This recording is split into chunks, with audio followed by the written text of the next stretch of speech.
Section 1. You will hear a telephone conversation between a teacher from the Art Centre and a female student's father about her art courses. First, you have some time to look at questions 1 to 3.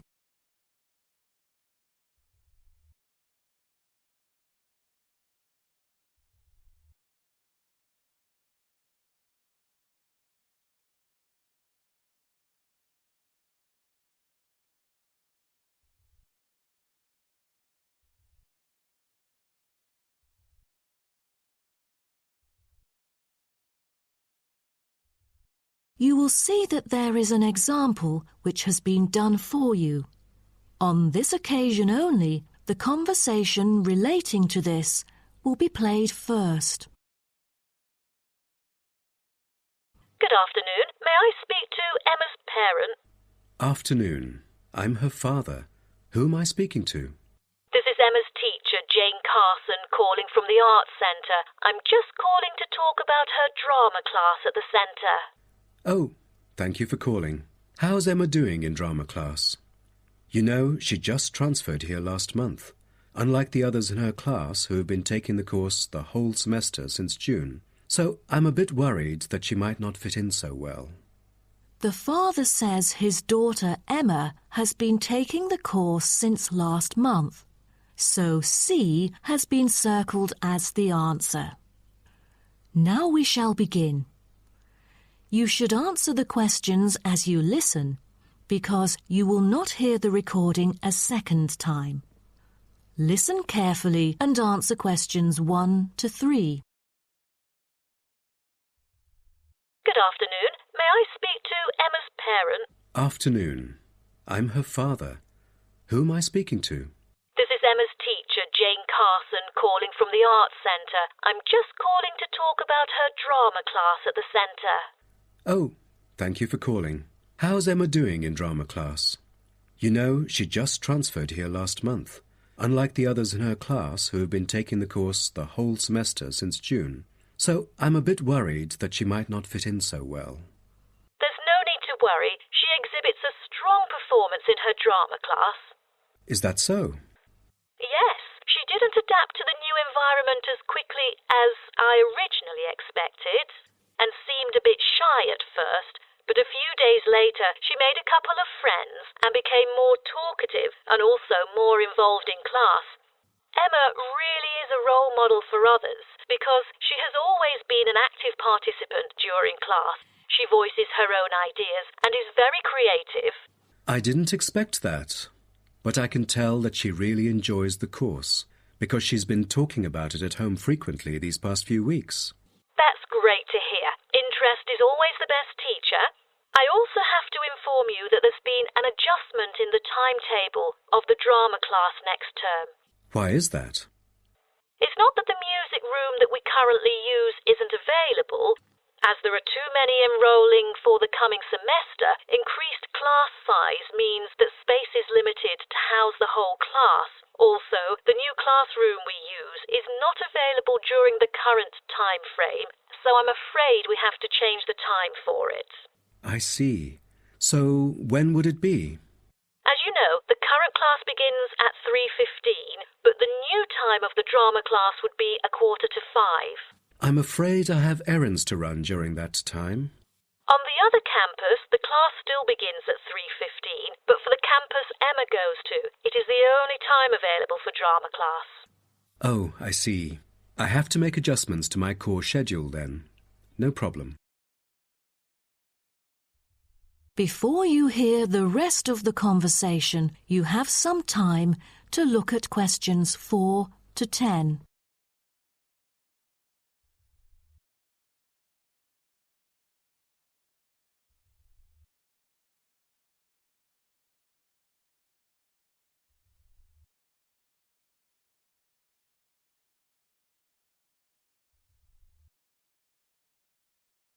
Now listen and answer questions 4 to 10. Miss Carson, I'm thinking about signing Emma up for another art course. I'm thinking about dance class. Dance class is a a popular course here, a great choice for a child to shape up and have fun. But unfortunately, it is oversubscribed at the moment. I have to put you on the waiting list. That's too bad. What else can I choose from then? Could you give me some advice? Sure. Emma could take singing class as well. This would improve her musicality. Sounds good. When is that? It is held every Friday evening. That's too bad. Emma already has a swimming class earlier that evening. It will be too late for her to come home if she takes this course. There is also a vocal course available. Emma's got a great voice. I'm sure she'll stand out in the class. Tell me about it. The vocal course starts at 4:30 p.m. every Tuesday. It isn't fully booked yet. Great teacher, experienced and beloved by students. The price is a bit higher though. How much is it? It's $110. Oh, that's too much. Way over our budget. We have to cover the extra cost if we choose it. Or maybe Emma could take music class. What is it about? Learning about songs and musicals. Well, the students have the opportunity to play different instruments like the piano, drum and so on. They can also learn to write music under professional guidance. That's exactly what Emma is eager to learn. How much would it cost? It was $63 last term, but this term it is $85, $22 more than the original price. We can afford that. When does the course begin? The course starts on September the 7th. Can we start 1 week later, on September the 14th? My daughter will be on a trip to France with her mum on the 7th. No problem, and the teacher for the class is Jamal Curtis. Just contact him if you have any further questions regarding the course. Jamal Curtis? How do you spell Curtis? Oh, it's C-U-R-T-I-S. Thank you. That is the end of section 1. You now have half a minute to check your answers.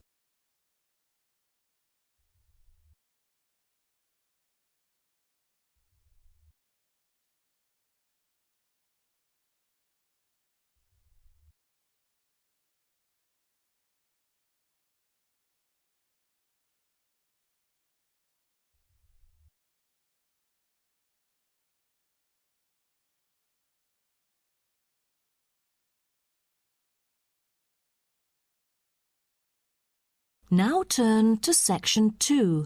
Section 2. You'll hear a coordinator for the annual ski and snowboard exhibition talking to the audience about some practical information for the whole event.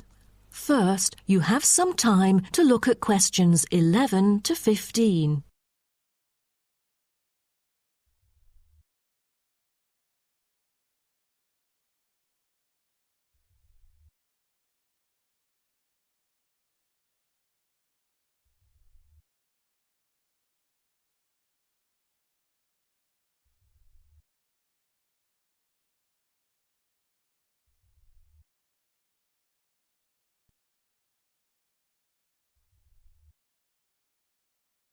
Now, listen carefully and answer questions 11 to 15.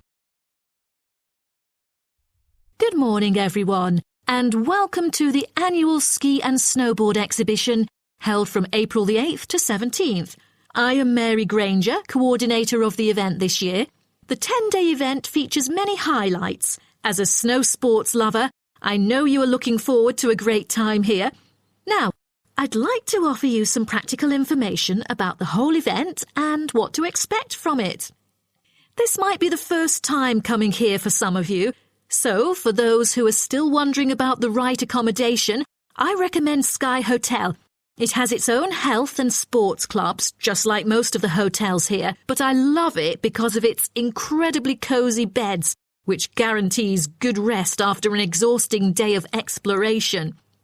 If you haven't brought your own equipment, like poles, boots and skis, they are available for purchase or rent at Ski Set or Snow Rental.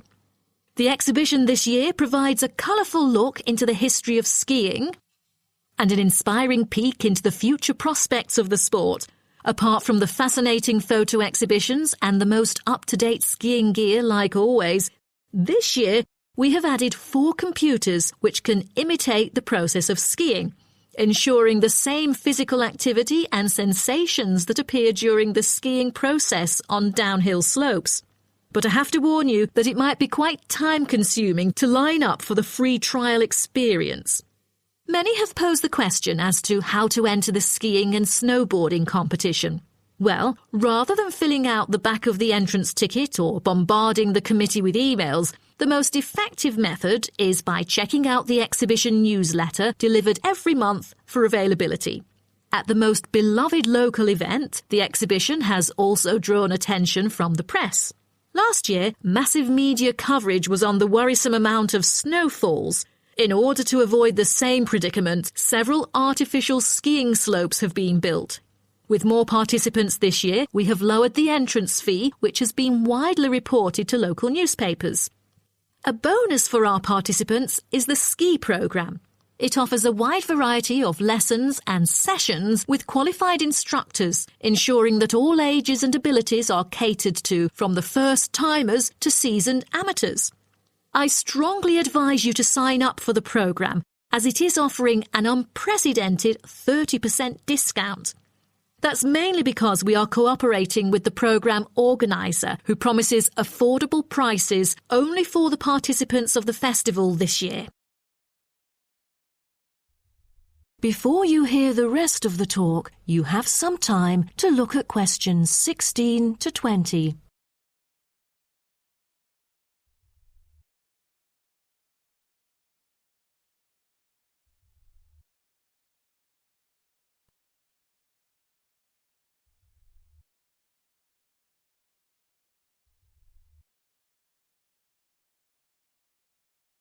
Now listen and answer questions 16 to 20. Now, I would like to introduce you to the list of presentations during the following week so that you can better plan your schedule. The first presenter, Simon, is one of our best ski instructors. As an experienced instructor, he will inform you about the dangers that face skiers and snowboarders. Accidents happen mostly to those who are careless or ignorant. Good risk management involves considering both the probability and consequences of an accident. The next speech, titled Solution, is given by Jamie Kurt. A list of problems may occur to novice skiers and snowboarders, so he is going to offer useful information for first-timers on choosing the appropriate gears, the right dress code, and ways of protecting your skin. For instance, some of you may have rented the skiing equipment, but rental footwear is notoriously uncomfortable. Then, Jamie will provide instructions to help make your footwear fit better. The third speech is about a documentary introducing skiing and snowboarding and the difference between the two sports. It also depicts a group of snow lovers exploring new slopes with breathtaking views. The director, Andy Fisher, will be there, addressing the whole shooting experience. The fourth talk is about the tricks of skiing, presented by Harry Tyson. It is most useful for those who have already tried skiing, yet still need more practice to master the sport. Harry will teach you how to turn more skillfully. A lot of people can keep their skis roughly parallel, but there's no point if you make it hard to work with and slide around out of control. Useful exercises will also be suggested to improve your parallel skiing technique so that you can tackle steeper slopes and enjoy yourself more. Jason Smith will be the last presenter, mainly addressing towards advanced skiers. He manages to apply snow climbing into skiing. Climbing in soft snow, you are floundering around. Walking becomes harder. So, a good trick during climbing is to maintain a wider gait, approximately shoulder width, so that you are more stable while walking. This works for skiing as well. That is the end of section 2. You now have half a minute to check your answers.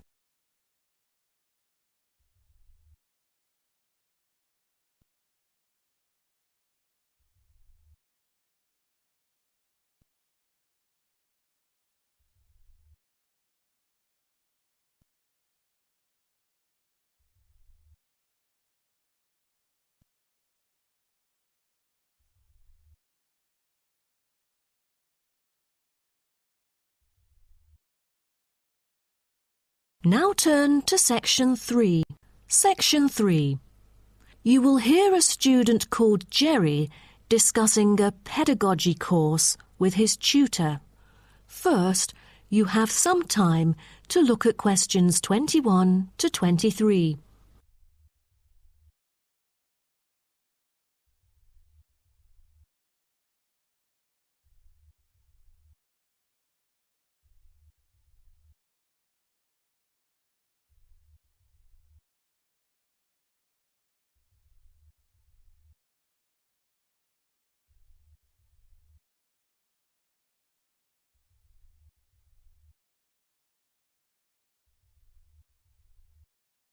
Now, listen carefully and answer questions 21 to 23.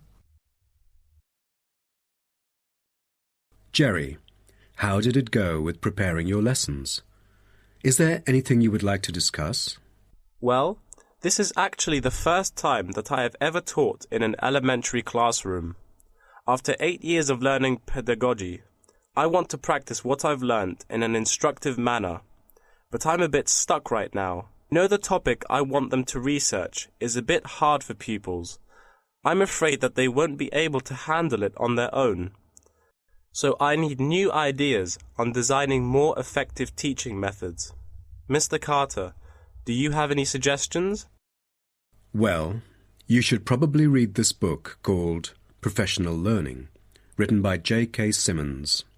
He is a professor who just transferred here last semester, but is already popular amongst the students for his creative teaching methods.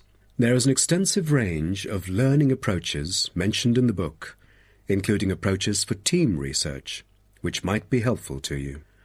You mean dividing the students into groups to do research? I've never thought of this before. How does it work? Professor Simmons has already demonstrated how efficient this approach can be.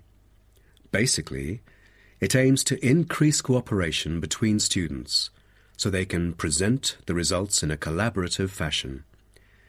It helps them to develop their own voice and perspective. I'll check out the book as soon as possible. It seems I can borrow some of the essential concepts and work them into my course design. Before you hear the rest of the talk, you have some time to look at questions 24 to 30.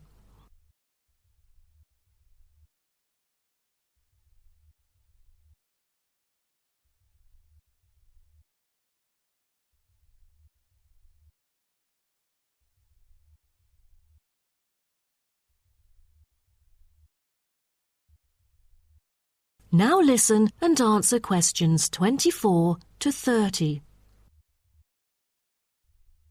Well, I was thinking maybe I could use both observation and non-observation as a part of my teaching methodology. Could you take a look at my teaching plan? Sure. What kind of observational methods do you have in mind? For the observational part, I intend to include two approaches. First, the pupils can assess each other's behavior. I feel that reviewing fellow students through criteria-based reference evaluation allows constructive feedback. It can also improve their understanding of the subject material. That's a smart move for a large class that would be hard to observe all by yourself. Also, you might want to get the feedback from several different individuals rather than just one. So how do you plan to carry out the peer assessments? Oh, every pupil will be required to write a diary, which includes group projects, presentations, and in-class discussions. They'll put down their remarks. I'll collect them on a regular basis, which can also help me see whether they can keep up or not. Good. What else do you intend to do? Besides that, I also plan to do video recording. I've already purchased a camera, just in case I miss anything important. I can go back and review their performances anytime I want. Would you record every in-class activity? No, I'll just keep track of an in-class simulation, which would require every pupil to fully participate. Students will act as members of a city council meeting, discussing issues like whether or not prohibition should be instated in the United States.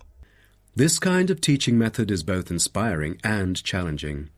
I can't wait to see how yours works out. Do send me a copy of the assessment afterwards, will you? No problem. So, what do you have in mind for the non-observational approaches? Well, my plan is to quantify the statistics. Numbers do not lie. It is the most direct way to measure their performance. See how well they've learned. Where does the data come from? I'll evaluate the test results, including the midterm, final exam, and pop quizzes, which would only take up about 40% of the overall assessment. Sounds like a lot of tests and assignments. Please remember that you don't want to wear out your students. Keeping them engaged is the key to efficient learning. Once they are exhausted, they just stop trying. Oh, I haven't thought about that. You are right. I don't want to frighten them with tons of assignments and exams. I'll make note of that. Thanks for the advice. I remember last time you mentioned questionnaires, right? That's true, but it is not for my students. In fact, they have to design their own questionnaires and choose the respondents using the internet. As a complement of other teaching activities, it would deepen the creative learning process. Is that all? Oh, the pupils will have to conduct interviews of their own, and for this, they get to choose anyone they like, including relatives, friends, and acquaintances to answer the questions. Seems to me that you have figured out most of your teaching methods, but you still need to polish some of the activities. That is the end of section 3. You now have half a minute to check your answers.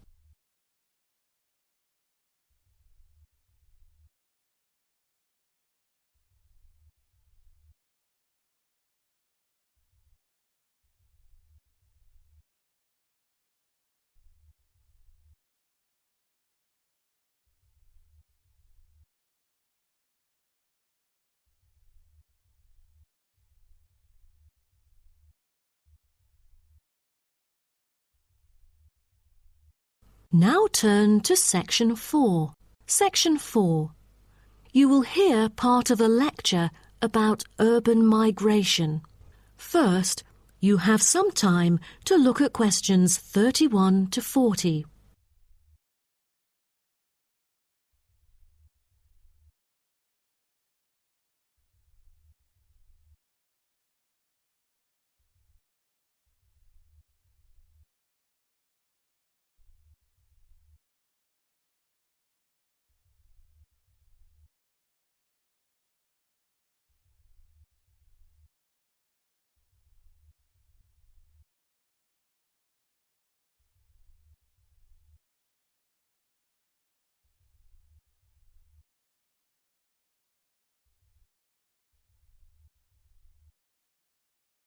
Now, listen carefully and answer questions 31 to 40.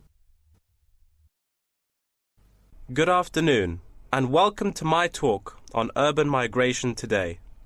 The world has experienced unprecedented urban growth in the recent decades. As much as 3% of Earth's landmass has been urbanized, an increase of at least 50% over previous estimates. Today, people living in cities already outnumber those in rural areas, and the trend does not appear to be reversing.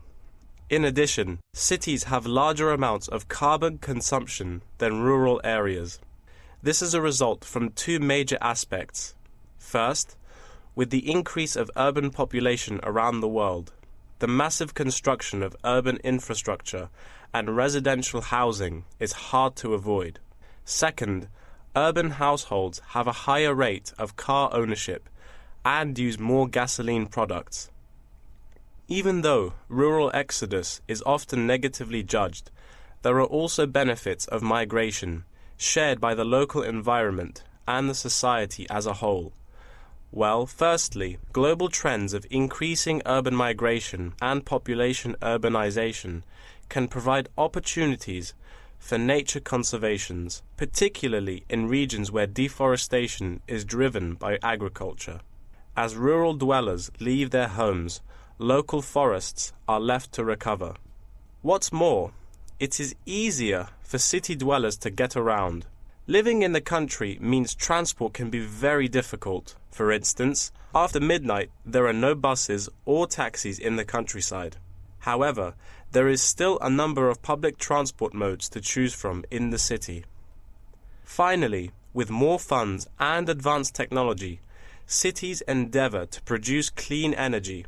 New power plants have been built to take harmful methane gas created by the decomposition of rubbish and convert it into electricity. By doing so, an important greenhouse gas is turned into useful energy rather than being directly emitted into the atmosphere. The hustle and bustle of city life offers women the opportunity to explore different professions and pursue their own careers. Women in cities work as engineers, managers, and even football players. This change of roles has affected their marital status and family life. More women are choosing their careers over marriage, which raises the graph of late marriages. As a result, more are remaining single well into their late 30s. They want to be independent and earn money on their own.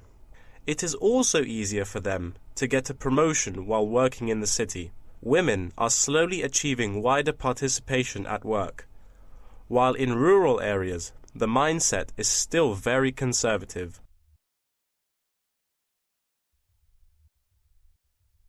However, cities also change the way that humans interact with each other and the environment, often causing multiple problems. In general, urban wages are significantly higher, so moving to the city is an opportunity to earn what was impossible in rural areas. However, the wage difference is often offset by the higher cost of living and absence of self-produced goods, including subsistence farming. A sizable proportion of new corners attach greater importance to money and gradually abandon their former way of life, thus risking losing their culture. These new city residents are also faced with another problem. According to statistics, crime rates are significantly higher in densely populated urban regions than in rural areas. For instance, property crime rates in our metropolitan areas are 3 to 4 times as high in comparison to the rates in rural communities. Immigrants, upon arrival into cities, typically move into the poor, blighted neighborhoods because that is where they can afford to live. Crime in these areas is high and reflects poor living conditions, as these neighborhoods experience great levels of poverty. This pattern also occurs for violent crimes, which is much more common in large urban areas than elsewhere. In addition, traffic congestion and industrial manufacturing are prominent features of the urban landscape, which take their toll on the natural environment and those who depend on it. Air pollution from both cars and factory emissions affect the health of countless urban residents. Rural to urban migration can boost the urban economy.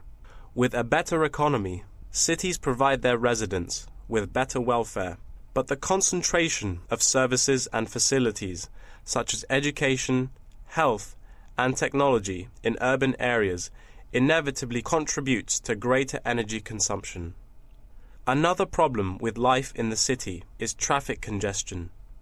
It makes people late to work and thus stresses us out before we even get there. Deliveries can't arrive on time, gas costs money. The quality of life of those commuters starts to decline.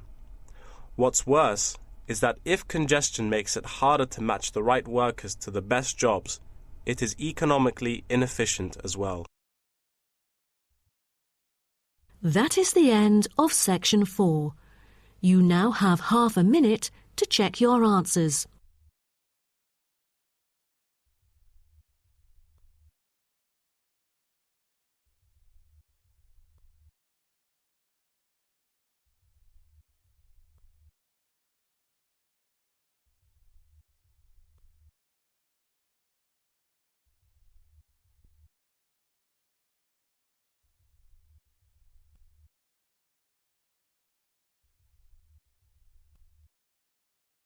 That is the end of the listening test.